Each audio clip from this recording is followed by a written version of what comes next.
the San Juan Mountains are a frozen tomb where survival seems impossible.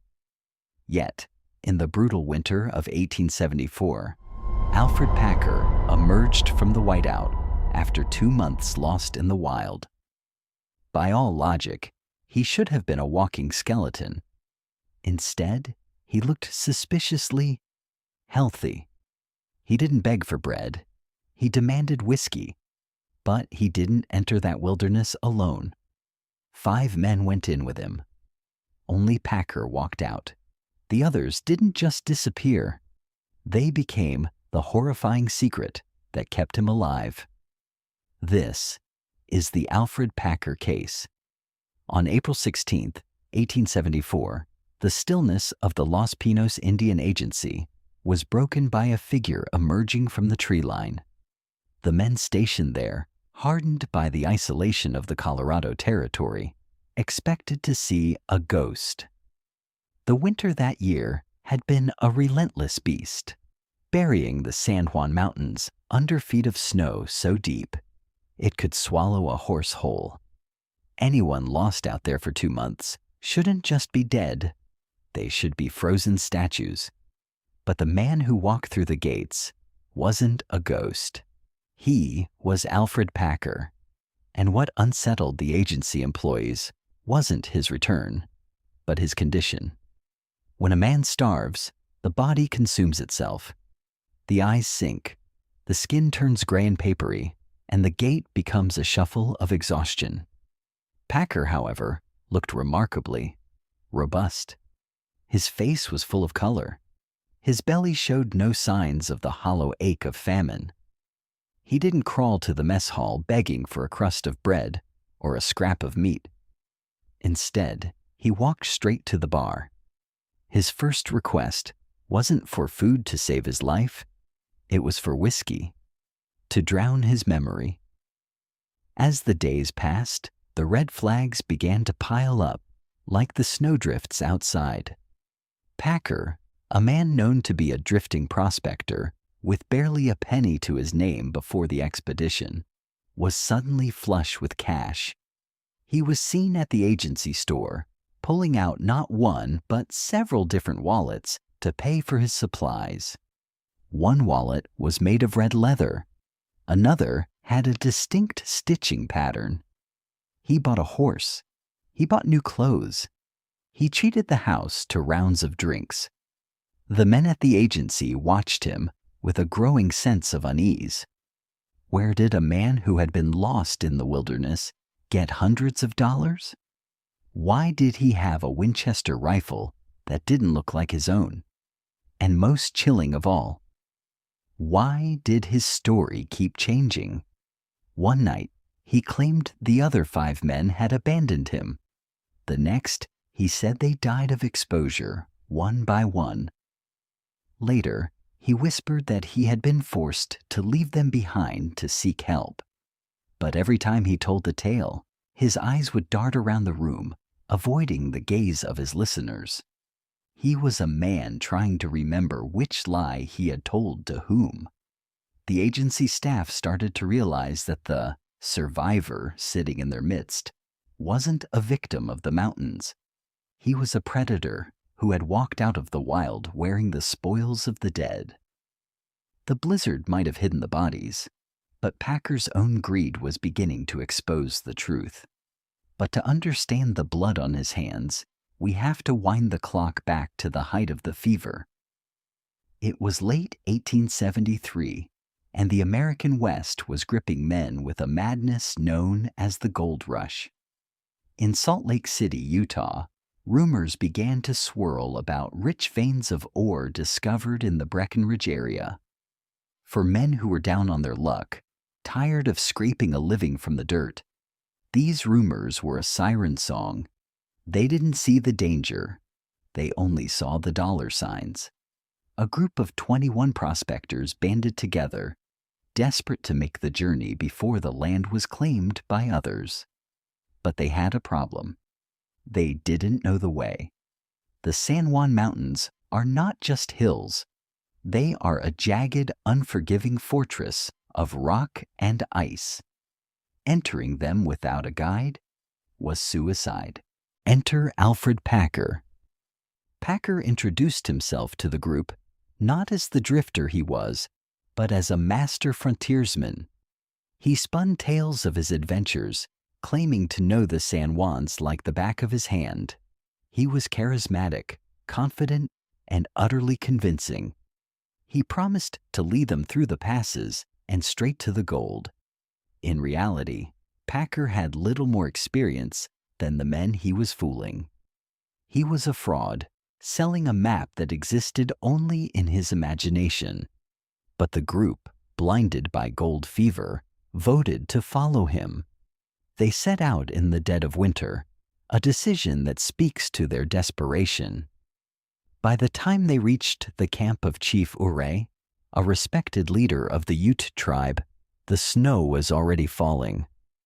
Ouray looked at the ragtag group of white men and saw walking corpses. He warned them with grave seriousness that the mountains were impassable until spring. "The snows will cover you," he told them. "You will not survive the White Death." He offered them sanctuary. He told them to stay, to wait out the winter in the safety of the valley. Most of the men, realizing the wisdom in the old chief's words, decided to heed the warning. They chose life over gold. But Alfred Packer was impatient. He called the ones who stayed cowards. He insisted that he knew a secret route, a shortcut that would bypass the worst of the weather. 5 men listened to him: Shannon Bell, James Humphrey, Frank Miller, George Noon, and Israel Swan. They were good men, hardworking and trusting. They looked at Packer and saw a leader. They didn't know they were looking at their executioner. Against the pleas of Chief Ouray and the rest of the party, the Packer Six packed their mules and marched into the tree line in February 1874. They were walking into a landscape that was preparing to swallow them whole. As they disappeared into the white mist, the men who stayed behind watched with a heavy feeling in their guts. They were the last people to see the group alive. What happened next would take place in a silence so profound that it would take months for the screams to be heard. The trap had been set, the guide was a liar, and the mountains were waiting. The suspicion that began at the Los Pinos agency followed Alfred Packer like a shadow all the way to Saguache. The lawmen didn't buy the story that he had been abandoned. A man who is left behind to die doesn't come back wearing the clothes of the men who left him. He doesn't come back with their wallets in his pocket. General Charles Adams, a man who had seen enough of the frontier to know a liar when he saw one, sat Packer down and demanded the truth. The room was small, the air was stale, and Packer was cornered. It was here, in May of 1874, that the story finally shifted. Packer realized the abandonment lie wasn't going to hold water against the flood of evidence. So, he offered a new version of events. He decided to give them a confession, but it was a confession carefully crafted to save his own neck. He admitted for the first time that the other 5 men were dead. But he swore. He didn't kill them. According to Packer, the villain wasn't him. It was the mountain itself. He spun a tale of desperate survival. He claimed that after they ignored Chief Ouray's warning, the snow had trapped them in a valley of ice. Their provisions ran out within days. They were reduced to digging for roots and boiling their moccasins to make a thin leather suit. And then the hunger set in, the kind of hunger that erases morality. Packer pointed the finger at the easiest target: Israel Swan. Swan was the oldest member of the group, a man in his 60s who, according to Packer, was simply too weak to survive the brutal conditions. He just gave out, Packer told the general. He claimed Swan died of starvation and exposure passing away in his sleep. And then he dropped the bombshell. He claimed that the other men, driven mad by hunger, had made the decision to butcher Swan's body for food. Packer insisted he was just a passive observer, a man forced to partake in the grim feast, only to stay alive. But as he continued the story, the narrative became a convenient cascade of death. After Swan, he claimed James Humphrey died, then Frank Miller, then George Noon. One by one, they dropped dead of natural causes, and one by one, they were consumed. It was a perfect, neat little row of dominoes. However, General Adams wasn't listening to the story. He was watching the storyteller, and the math didn't add up. Packer claimed the group had slowly starved to death over weeks. Yet, Packer himself looked like he had spent the winter in a hotel. If they had been sharing the meager sustenance of their fallen comrades, why was Packer the only one who thrived? Why was he the only one with the strength to walk out? And then there was the matter of the money. If these men had died of starvation, why did Packer feel entitled to loot their corpses? A man mourning his friends doesn't usually steal their life savings and buy a new horse with it. The most glaring hole in his story, however, was the final death. He claimed Shannon Bell, the last survivor besides himself, had gone mad and tried to attack him, forcing Packer to shoot him in self-defense. It was a classic him or me scenario. But the authorities were already beginning to wonder if Packer was telling the truth. Why did he hide the location of the bodies? Why did he lie about it for weeks? The confession was a house of cards, built on the silence of 5 dead men who couldn't contradict him. Packer thought he had constructed the perfect alibi, blaming the weather and the weakness of an old man. But he had underestimated the tenacity of the law, and he had forgotten that eventually the snow melts and the mountains reveal what really happened. Packer's confession in Saguache was a masterpiece of selective truth, a story designed to evoke pity rather than suspicion. He had painted himself as a victim of circumstance, a man who watched his friends wither away one by one until he was forced into a nightmare of survival. It was a compelling narrative, and for a few weeks, it seemed like the snows of the San Juan Mountains would keep his secrets. But the seasons in the Rockies are relentless, and as the spring of 1874 turned into the heat of August, the white blanket that covered the crime scene began to recede. The mountains were done protecting Alfred Packer. The truth was finally uncovered, not by a lawman, but by an artist. John A. Randolph was an illustrator for Harper's Weekly, a man sent into the wilderness to capture the majestic beauty of the American West. He was looking for sweeping vistas, towering pines, and the kind of rugged scenery that would thrill the readers back east. What he found instead, in a remote hollow near the banks of the Lake Fork of the Gunnison River, a place that would forever be known as Dead Man's Gulch, was a scene of horror that no sketch could adequately convey. It was late summer. The air should have been filled with the scent of pine needles and wildflowers. Instead, as Randolph moved through a thicket of willows on a bluff overlooking the river, he was hit by a smell that stopped him in his tracks. It was the heavy, sweet, unmistakable scent of death, preserved by the dry mountain air and then roasted by the summer sun. Pushing through the brush, Randolph stepped into a clearing and found himself standing in the middle of a slaughterhouse. This was not the scene Packer had described. Packer had told General Adams that the men died while they were on the move, dropping from exhaustion miles apart as they desperately searched for a way out. He claimed they were scattered along the trail, but here, on what is now called Cannibal Plateau, lay the decomposing remains of 5 men, all clustered together within a few feet of each other. They hadn't died seeking rescue. They had died in their sleep.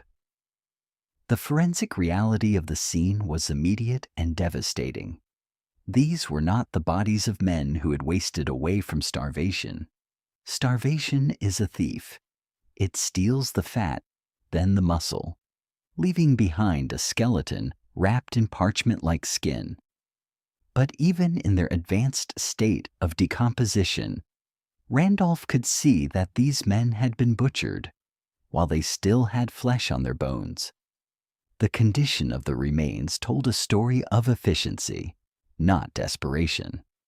Lying in a grotesque semicircle were the bodies of Israel Swan, Frank Miller, George Noon, and James Humphrey.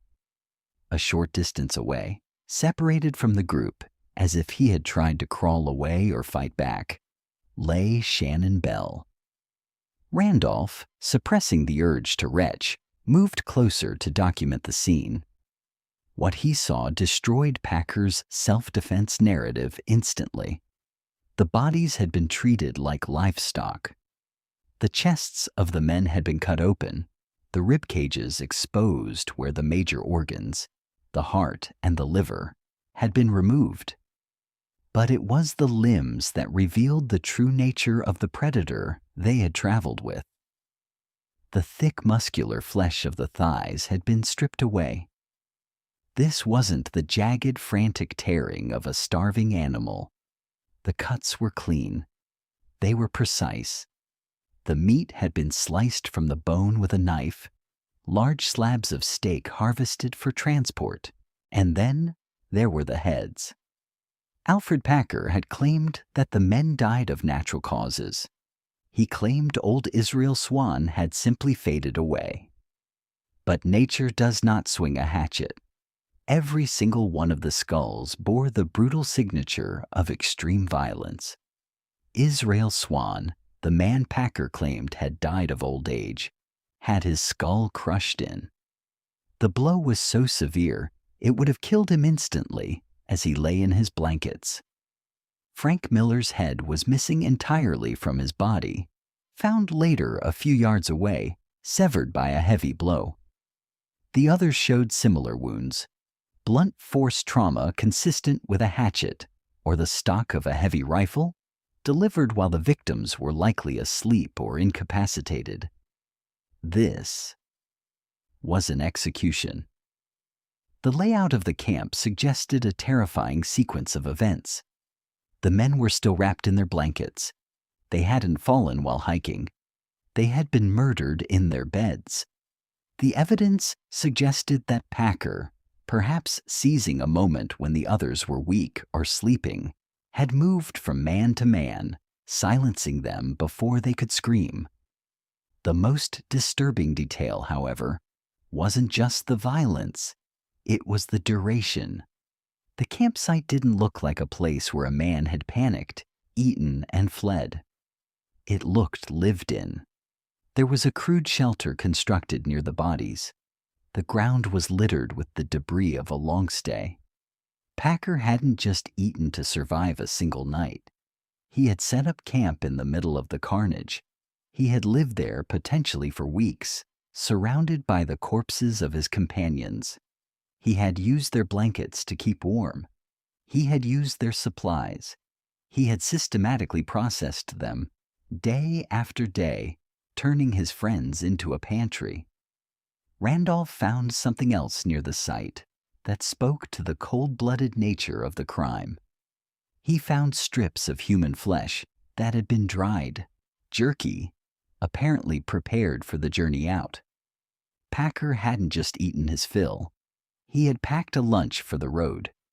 The discovery at Dead Man's Gulch changed everything. This wasn't a tragedy of the commons. This wasn't a group of men descending into madness together. This was the work of a single opportunist who saw his companions not as humans, but as calories. The physical evidence, the proximity of the bodies, the crushing blows to the skulls, and the methodical harvesting of the meat screamed a truth that Packer's smooth-talking confession couldn't hide. Randolph sketched the scene, his hands shaking as he captured the position of the bodies. He knew that what he was drawing would shock the nation. He wasn't just documenting a crime scene, he was documenting the aftermath of a feast. The Colorado Cannibal hadn't survived the winter. He had fed on it.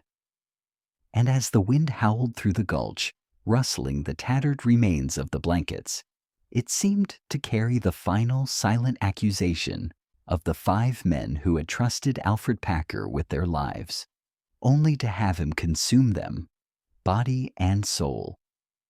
The mountain had finally given up its dead, and the silence was over. The sketches from Dead Man's Gulch were damning. The evidence of the hatchet wounds and the surgical removal of flesh had turned public opinion from pity to revulsion. Alfred Packer knew the walls were closing in. He was sitting in a makeshift jail in Saguache, a small facility that was little more than a log cabin with a heavy door. He knew that once the snow melted fully and the lawman returned with the physical proof from the mountain, he wouldn't face a judge. He would face a lynch mob. So he didn't wait. In August 1874, just before the full weight of the law could come crashing down, Packer vanished. The details of his escape remain murky. Some say he bribed a guard with the very cash he stole from his victims. Others say he simply walked out of an unlocked door into the night. But the result was the same. The Colorado Cannibal was gone. He melted into the vast, lawless expanse of the American West, leaving the ghosts of his 5 companions to rot in the gulch while he sought a new life. For 9 long years, justice was suspended. Packer was a phantom. He changed his name to John Schwartze, stripping away his identity just as easily as he had stripped the wallets from the dead. He drifted from town to town, working as a guard, a miner, and a ranch hand. He lived among decent people in Wyoming, breaking bread with them, laughing with them, all while carrying the darkest secret on the frontier. It seemed as though he had gotten away with it. He had outrun the storm, outrun the law, and outrun the truth. But the past has a way of echoing. In March 1883, in a saloon in Fort Fetterman, Wyoming, a traveling prospector named Frenchy Cabazon heard a familiar, high-pitched laugh. Frenchy had been part of the original 21 men who left Utah. He was one of the lucky ones who stayed with Chief Ouray. He turned and saw the man calling himself John Schwartze. He didn't see a stranger. He saw the guide who had led 5 men to their doom. The 9-year game of hide-and-seek was over. Packer was clapped in irons and dragged back to Colorado, kicking and screaming, to finally answer for the carnage in the snow. When Alfred Packer was hauled back to Denver, he found himself staring once again into the steely eyes of General Charles Adams. But the man sitting in the interrogation chair was not the same stammering drifter from 9 years prior. He had had nearly a decade to think, to rehearse, and to refine his narrative. He knew his first story, that the men died of natural causes, had been destroyed by the forensic evidence of the hatchet wounds. He needed a story that explained the violence, but absolved him of the guilt. And so, on March 16, 1883, Packer unleashed his second confession. It was a tale so audacious, so cinematic, that it stunned the press. In this new version, Packer wasn't a victim of the elements. He was a victim of a madman. He claimed that after weeks of starvation, he had left the camp to scout for a route out. He was gone for most of the day. When he returned to the hollow, he didn't find a group of dying men. He found a slaughterhouse. According to Packer, Shannon Bell, the tall, red-headed outdoorsman of the group, had snapped. Driven insane by hunger and the howling wind, Bell had taken a hatchet and murdered the other 4 men while they slept. Packer claimed he walked into the camp to find Bell roasting a piece of meat over the fire, surrounded by the fresh corpses of their friends. The scene Packer described was pure Gothic horror. He said Bell spotted him, let out a terrible scream, and charged at him with the bloody hatchet, eyes wide with cannibalistic fury. Packer, fearing for his life, raised his Winchester rifle and shot Bell in the stomach. Bell fell dead. "I killed him in self-defense," Packer insisted. He had already murdered the others. I was the only one left. He then admitted to the cannibalism, but framed it as a grim necessity forced upon him by Bell's actions. He claimed he was trapped by the snow, surrounded by dead bodies, and had to eat the flesh of the men Bell had killed just to survive until the thaw. He painted himself not as a predator, but as the lone survivor of a massacre he didn't start. It was a brilliant defense. It accounted for the violence. It explained why the skulls were crushed. Bell did it. It explained why Bell was found apart from the others. He was shot charging Packer. It played on the jury's fear of cabin fever and madness in the wild. But investigators and psychologists looked closer. If Shannon Bell had killed the others in a fit of rage, why were the bodies laid out so neatly? Why were the wallets of all 5 men found in Packer's pocket? A man fighting for his life against a hatchet-wielding maniac doesn't usually stop to loot the pockets of the victims afterward. And if this was truly self-defense, why did Packer hide the truth for 9 years? Why did he flee? The madman defense was a calculated pivot. Packer was no longer denying the horror. He was trying to direct it. He was trying to turn the dead man, Shannon Bell, into the villain, knowing that Bell couldn't rise from the grave to defend himself. It was the ultimate act of gaslighting, blaming the man whose bones were bleaching in the sun for the crimes of the man who walked away. The press called it a revelation. The prosecution called it a fairy tale written in blood. The trial was set to begin, and the jury would have to decide, was Alfred Packer a lucky survivor, or was he a monster wearing a mask of sanity? The trial of Alfred Packer did not take place in a sterile hall of justice in a civilized city. It took place in Lake City, Colorado, in April 1883, just a few miles down the valley from where the bones of his victims had bleached in the sun for 9 years. The atmosphere in the courtroom wasn't just tense, it was combustible. The town was packed to the rafters. Miners, trappers, and frontiersmen had descended from the hills, filling the small wooden courthouse until the air was thick with the smell of tobacco smoke, unwashed bodies, and vengeance. They hadn't come to see a legal proceeding. They had come to see a monster. To the people of Hinsdale County, Alfred Packer wasn't just a murderer. He was something far worse. In the unwritten code of the West, men died all the time. They died in avalanches, they died in gunfights, and they died of disease. But you did not eat your partners. You did not look at the men who trusted you with their lives and see a meal. Packer had violated the most sacred taboo of human existence, and the community wanted blood. The prosecution, led by a fiery team determined to pin the Colorado Cannibal to the wall, didn't need a complex strategy. They simply needed to point to the physical reality of the crime.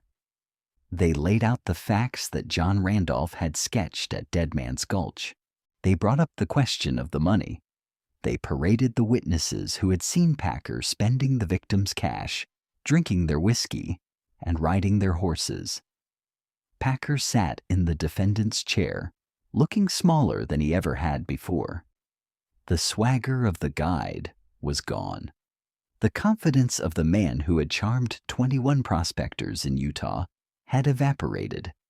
He stuck to his madman defense, repeating the story of Shannon Bell going insane, repeating the lie of self-defense. But every time he spoke, the story sounded more hollow.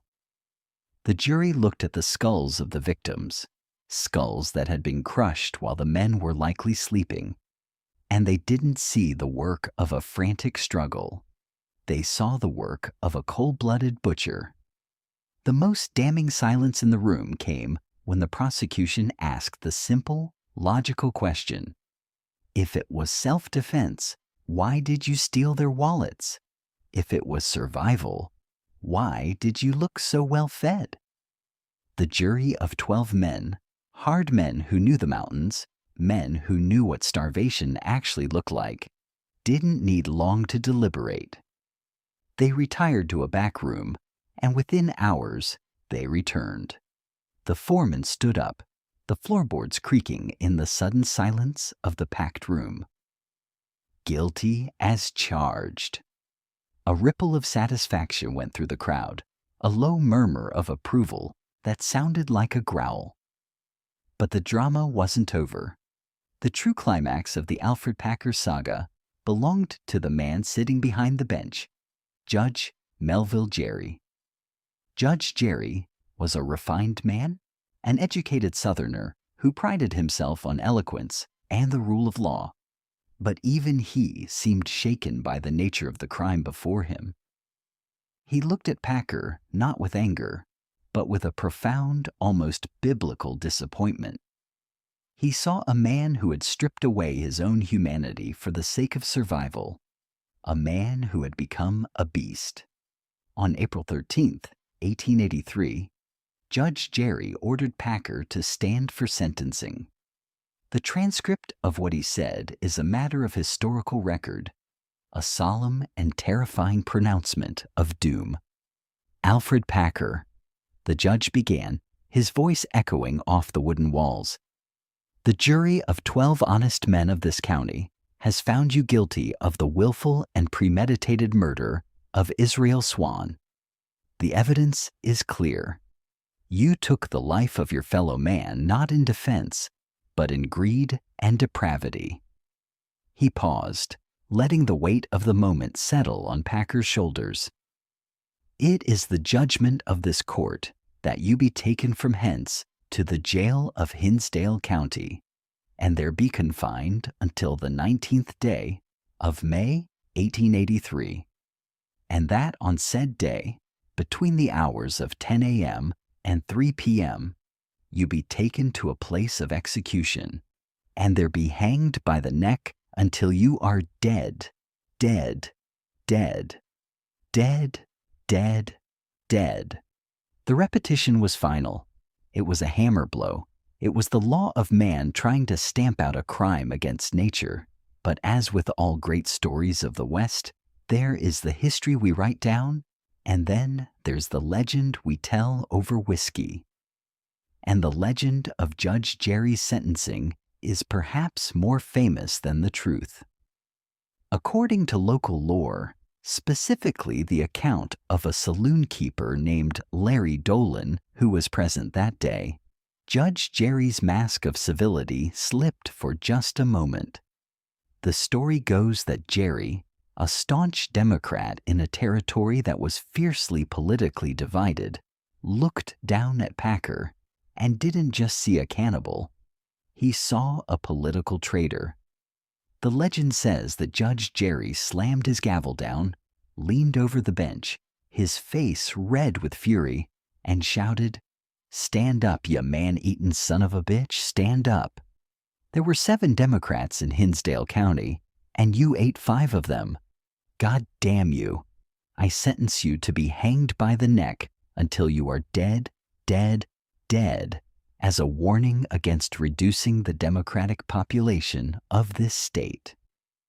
Whether he actually screamed about the 7 Democrats, or whether it was just a barroom embellishment invented by a drunk saloon keeper, the sentiment rang true. The outrage was total. The sentence was absolute. For the people in that courtroom, this was the moment of catharsis. The coward's escape was over.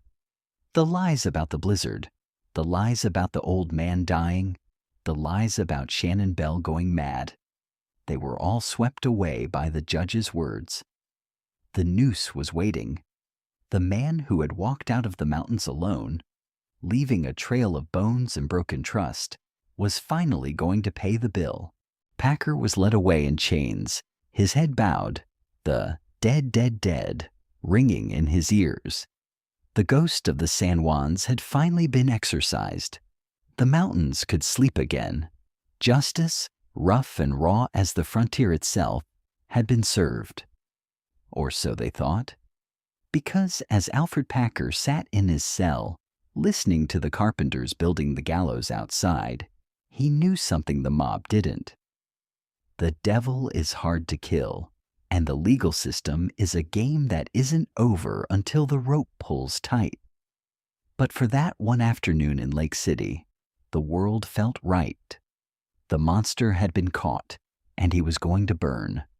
The echo of Judge Jerry's "dead, dead, dead" had barely faded from the valley when the machinery of death ground to a sudden screeching halt. The gallows were being built, the rope was being tested, and the ticket to hell had been punched. But Alfred Packer, the man who had cheated death in the San Juan Mountains, was about to cheat it again.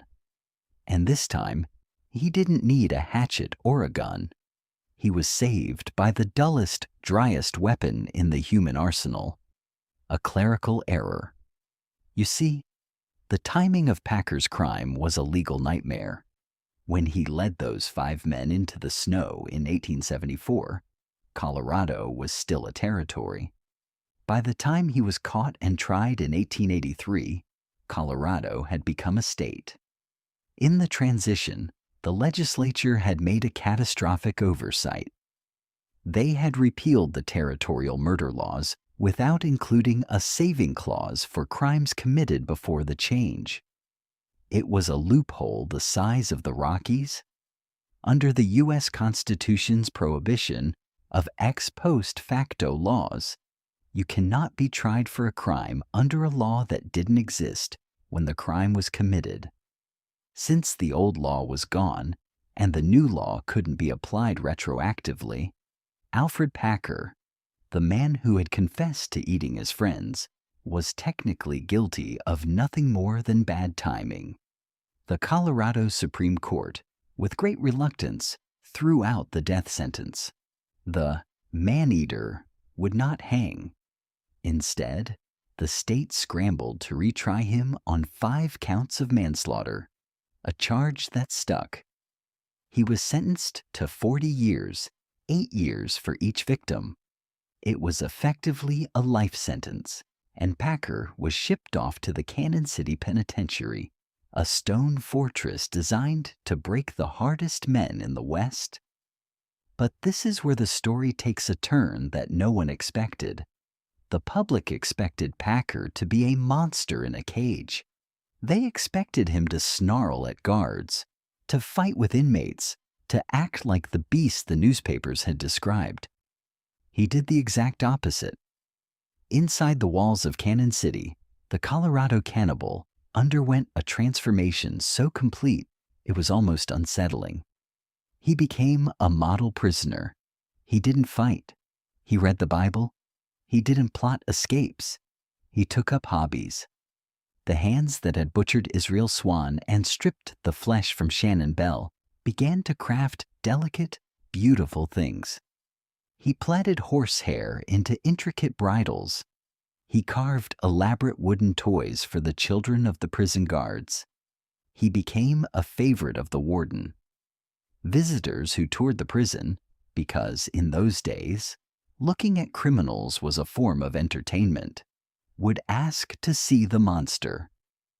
They would be led to a cell where a quiet white-haired old man with sad blue eyes would greet them politely, tell them a story about the frontier, and try to sell them a handmade trinket. He became Uncle Al, a figure of pity rather than terror. This softening of his image caught the attention of one of the most formidable women in the West, Polly Pry. Polly Pry was a star reporter for the Denver Post, a muckraker who wasn't afraid of gunfights or corrupt politicians. She met Packer in his cell and saw something the lawman had missed. She didn't see a predator. She saw a scapegoat. She believed Packer's story about self-defense. She argued that he was a victim of circumstance, a man who did what he had to do to survive, and was now being punished for the taboo of cannibalism rather than the crime of murder. She launched a relentless crusade for his freedom. She wrote blistering articles, she pestered the governor, and she turned public opinion on its head.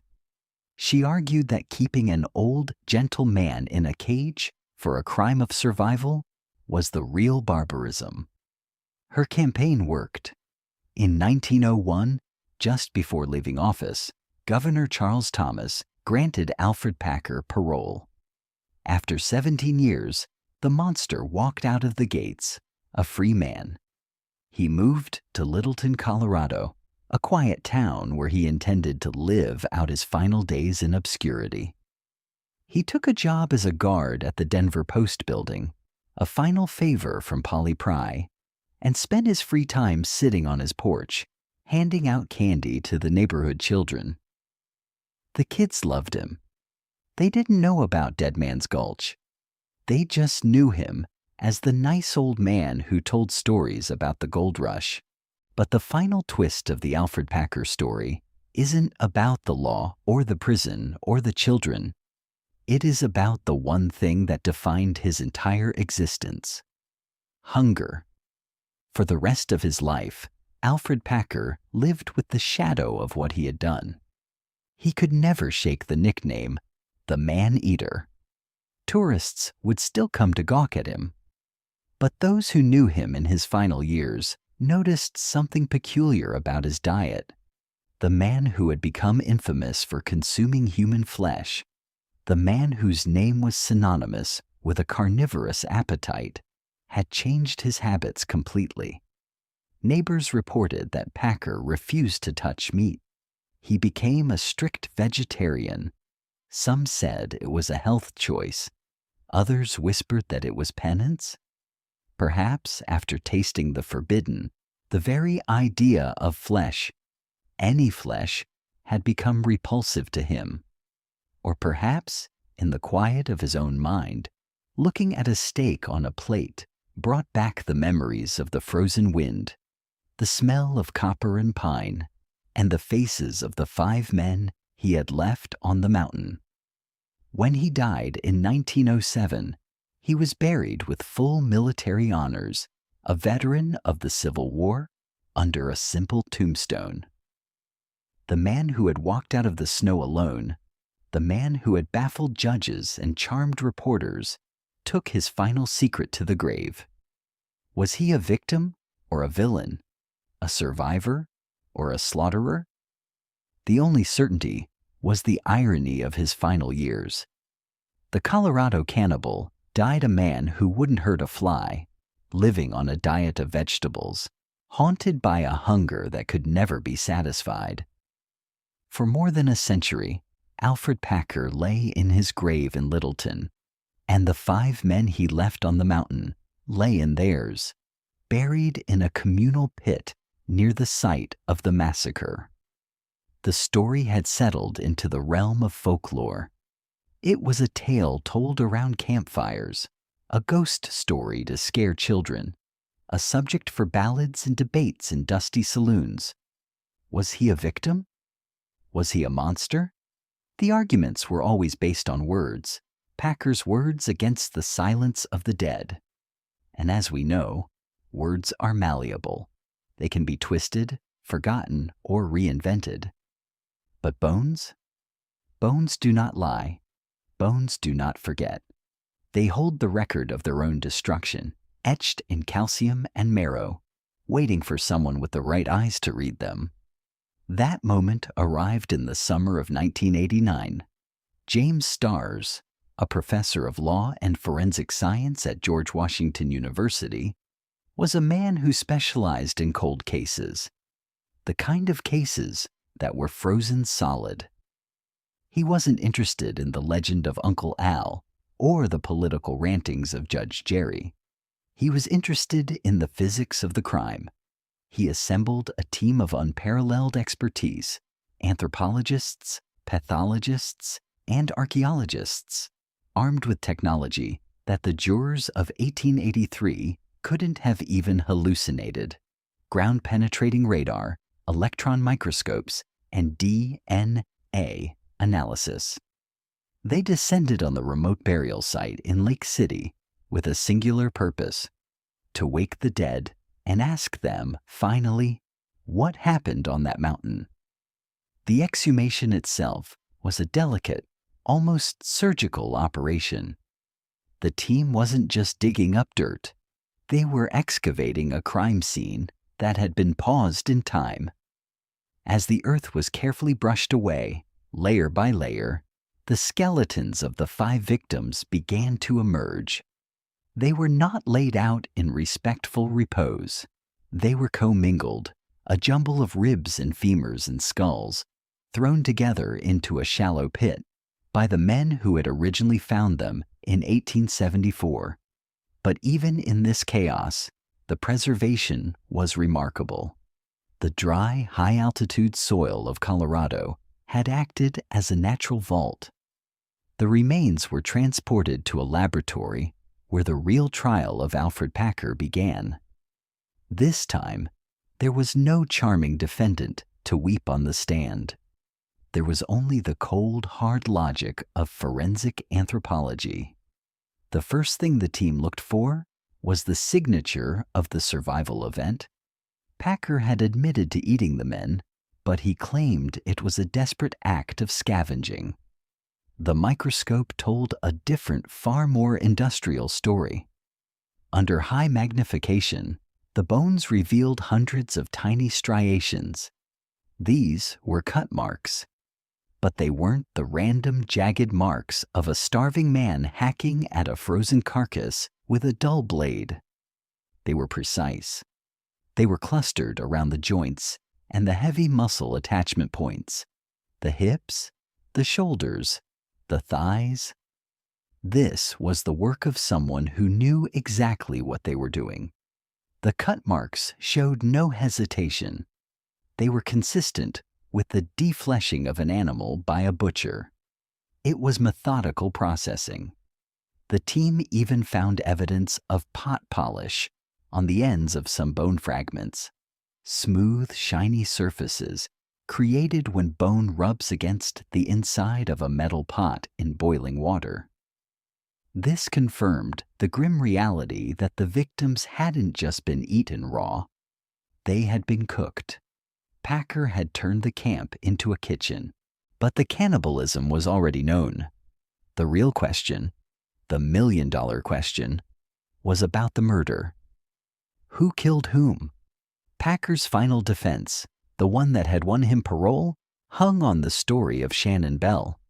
He claimed Bell went mad, killed the others with a hatchet, and that he, Packer, shot Bell in the belly in self-defense.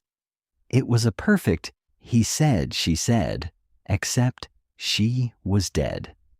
Professor Starrs and his team turned their attention to the skulls. If Packer's story was true, 4 of the skulls should show hatchet wounds inflicted by a madman, and Shannon Bell's skeleton should show a gunshot wound to the abdomen. The skulls were reassembled like a terrifying 3D puzzle. The trauma was horrific. Israel Swan, the old man, had his skull caved in. Frank Miller, George Noon, James Humphrey, all bore the catastrophic signs of blunt force trauma. They had been struck with massive force, likely by the back of a hatchet.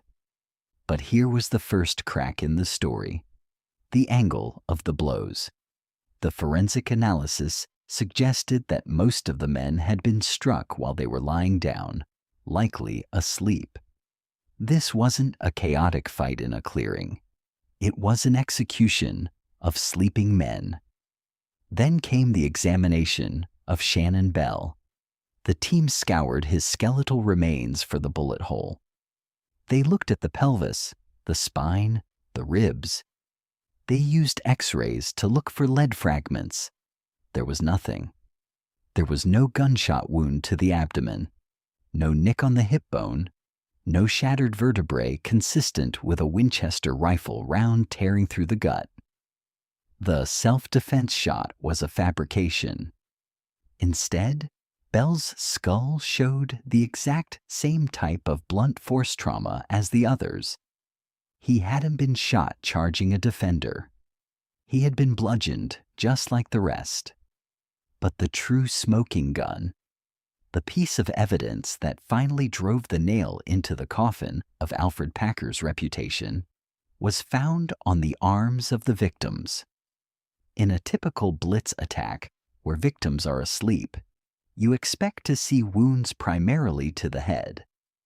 But Stars found something else. On the ulnus, the forearm bones, of several victims, specifically George Noon and James Humphrey, there were distinct fractures and cut marks.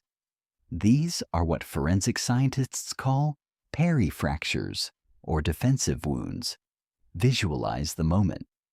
A man wakes up to the sound of a hatchet striking his friend. He rolls over, disoriented, terrified. He sees a figure standing over him, weapon raised. Instinctively, he throws his arms up to protect his face. The blade comes down, shattering the arm bone or slicing into the forearm. These wounds proved that the men didn't just die in their sleep, and they certainly didn't die of natural causes. They fought. There was a struggle. Crucially, the existence of these defensive wounds destroyed the Shannon Bell theory. If Bell had gone mad and killed everyone, Packer would have been the one fighting for his life.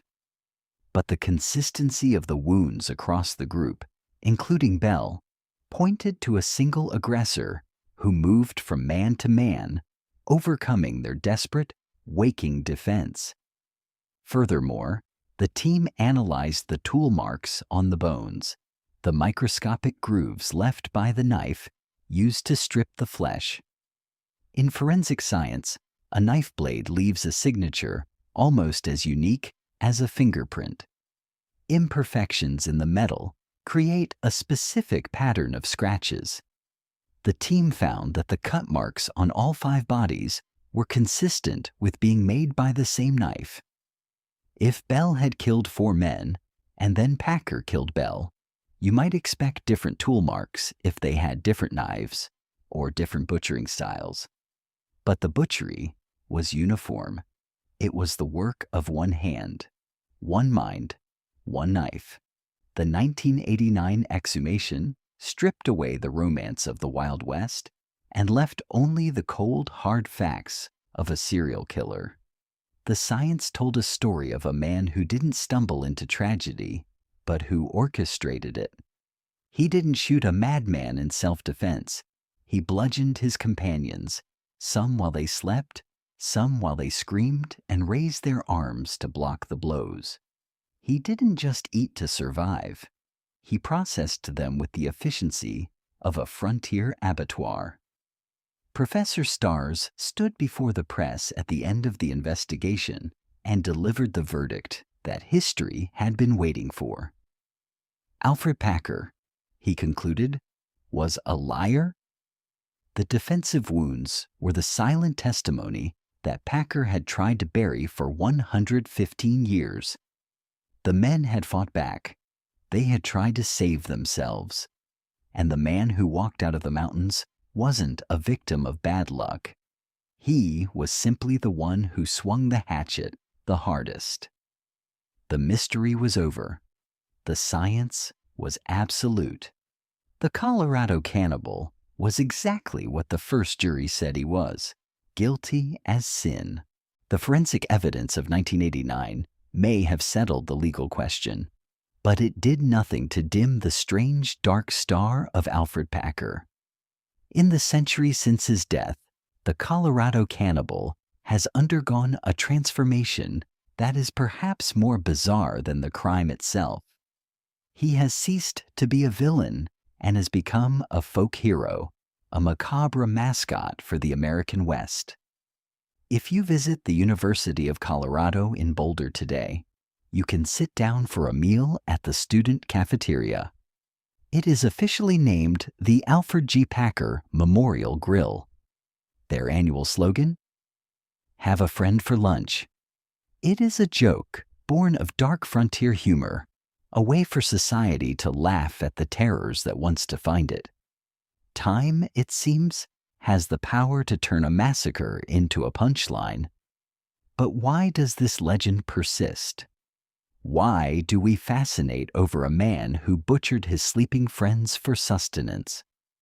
Perhaps it is because Alfred Packer represents the terrifying fragility of civilization itself. We like to believe that we are moral creatures, governed by laws, ethics, and empathy. But Packer forces us to confront the uncomfortable reality that lives within our DNA. He is the mirror of our most primal survival instinct. The story of the San Juan Mountains is not just about a man who committed a crime in 1874. It is a reminder that the line between man and monster is thinner than the blade of a hatchet. Alfred Packer sleeps in his grave in Littleton, but the wind still howls through Dead Man's Gulch, whispering the same cold truth to anyone brave enough to listen. Survival is a savage business, and we are all just one bad winter away from the unthinkable. So, tell me in the comments below. If you were starving in the San Juan Mountains, facing certain death, would you have waited for the end? Or would you have done whatever it took to survive? This has been the dark truth of the Colorado Cannibal. If you enjoyed this journey into the frozen unknown, hit that subscribe button and ring the bell so you never miss an investigation. Until next time.